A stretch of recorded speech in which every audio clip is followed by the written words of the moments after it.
There is a very strong dichotomy when we come to the Chag of Rosh Hashanah, which you might have heard before. And that is obviously when we're coming to Yom Adin, we are discussing the intrepidation, the fear of standing before the Mishpat. The person is on Skid Row, about to be acknowledged whether he's going to make it this year or not, especially when we're getting to these older years for some of us, and we end up getting to that stage. We know that every year is precious, every year is a present, every year needs to be appreciated. And therefore, when we stand on Rosh Hashanah in fear and in trepidation, as the Midrash brings, that a person doesn't even dress properly, he doesn't get a haircut properly, he's scared. Push it like this guy who killed Kirk, who's really in a place where he might get the chair, he might end up getting killed, so he is in a certain stage of fear.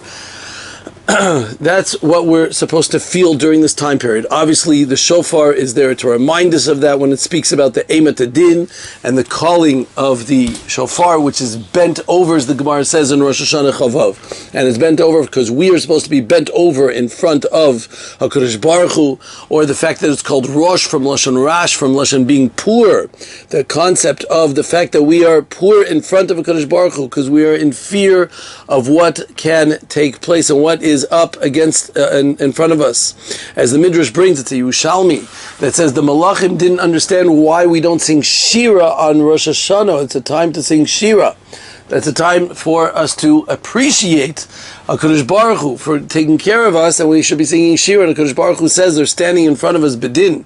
How can they go ahead and sing Shira? And that's the reason we don't say Hallel on the day of Rosh Hashanah. So Al Kopanim, we see from everything we've spoken out that it aims to be a time of fear.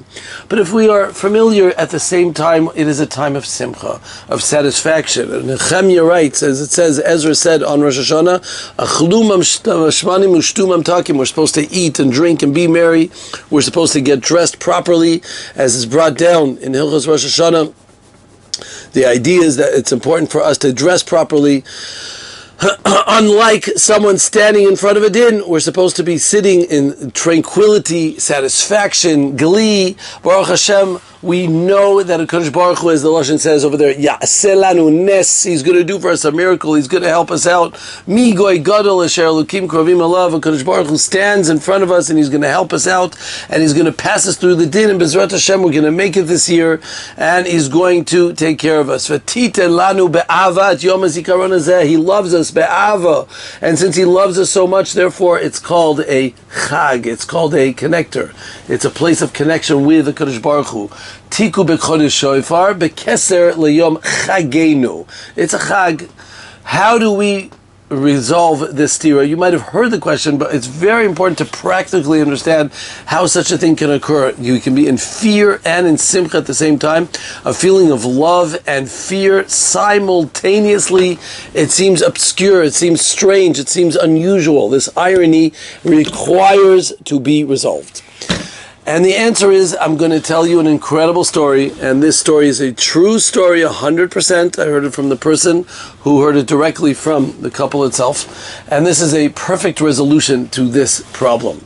And that is, once there was a alman and almanah that were getting married, a widow and a widower. They were young. Unfortunately, they lost their spouse at a very young age, each one for a different reason, and they got engaged. When they got engaged, as is usual, the almanah, the widow, she went to go meet his 3 children. He had a child, 7, 5, and 4, and he went to go meet her 3 children to see, Bezrat Hashem, we're going to make a new family together. When she met the child, the 7-year-old, he said, "Oh, I'm so happy you're going to come into our family and you're going to take us to the park and tell us to go home when it gets nightfall." She didn't understand what he was talking about. Tell me to go to the home when you go nightfall. Most kids aren't interested in that. After requesting a explanation, the boy said like this, the older boy who was 7 years old. He said, when my mommy was around, she used to take us very often to the park. All my friends were there, all the kids were there. I used to go with my siblings, and we used to enjoy ourselves over there. But whenever it started getting close to dark, close to Shkia, when it was nightfall, Mommy would tell us it's time to go home. And it was very frustrating, irritating, almost annoying. It's not fair. Everybody else is out in the park. Here and there, someone goes in. But why can't I stay out longer? And I would ask her, can I go? Can I stay? Can I stay? And she would say, no, honey, it's time to come in. No, it's time to come in. Keseder, day in and day out. That was the conundrum. That's how it kept going, day in and day out. And it was quite upsetting. I got used to it, but it was frustrating. But when Mommy says, Mommy listens. This was obviously a story from many years ago. When Mommy says, Mommy listens. Anyways, that is what happened. Now, lo aleinu v'lo alechem, chas v'shalom, we should hear from such things.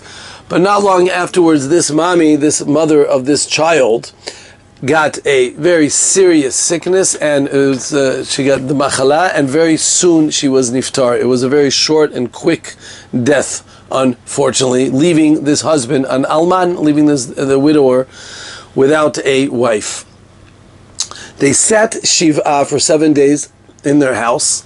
And, as kids are kids, they understood be'erich what was going on. But that's it. They sat Shiva. And then on the 8th day, when it was time that they could leave the house, guess where they went? They went to the park. The 3 kids went to the park and they stayed there till nightfall. And they said, ha, now Mommy's not around to tell us to go home. So we get to stay later. And here they are. One kid goes home. Another family goes home. Another few kids go home because their mommies are all calling up. But these kids, I don't have that problem. They were able to stay longer because they have no mommy to come home. You're asking about Tati? Well, I think everyone knows the answer. Abba doesn't get involved. So anyways, they stayed in and they stayed longer at the park, and still it started getting dark and lonely, and truth is a little bit scary even, and maybe even boring. And they were waiting to be summoned into the house, but nobody was there to summon them into the house. Suddenly, at that moment, they discovered that they were orphans. Then they discovered they were yatomim. At the minute that they didn't have that person that would tell them what to do and put them in place and give them those parameters, suddenly they realized they are parentless. Yes, we stand in fear during Rosh Hashanah. Yes, we stand in a realization that we're doing things maybe that are not fantastic over the year. We have someone telling us not to go right, not to go left, do this and do that, and do things appropriately, know how you speak, and know what to speak and what not to speak, know when to put on those tefillin, when to go to tefillah, when to not touch the lights, and when, yes, you can touch the lights, and when you're allowed to go here and when you're not allowed to go there, when you're allowed to eat and when you're not allowed to eat, and when it's a mitzvah and when it's an isser. Yes, we have a lot of rules in this religion. It's quite a lot, and it can be tough. And here we are standing on Rosh Hashanah about to decide how good a job we did. But all those limitations and standing in front of that judgment and being in fear of what's going to happen and knowing that you are standing in front of Melech Melachim tells us just that we're not orphans. We're not yatomim. We have an Abba b'shamayim. We have our Tati upstairs, and he's connected to us, and he loves us, and he's looking right at us. Yes, he might be judging us, but he's looking us straight in the eyes. He's paying attention to every action that I do. He cares about my action, and he tells me when it's dark to come in from the park and not to stay out so late.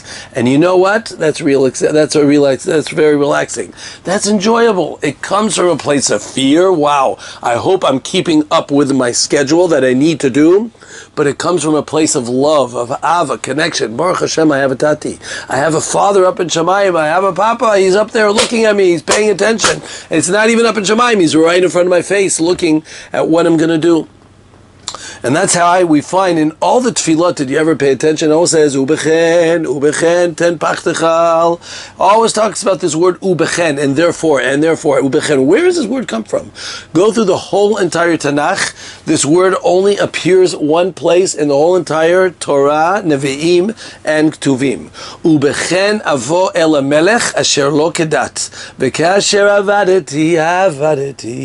Esther says before she's about to go to Achashverosh, in the most fearful, scary place that she's about to walk in uncalled.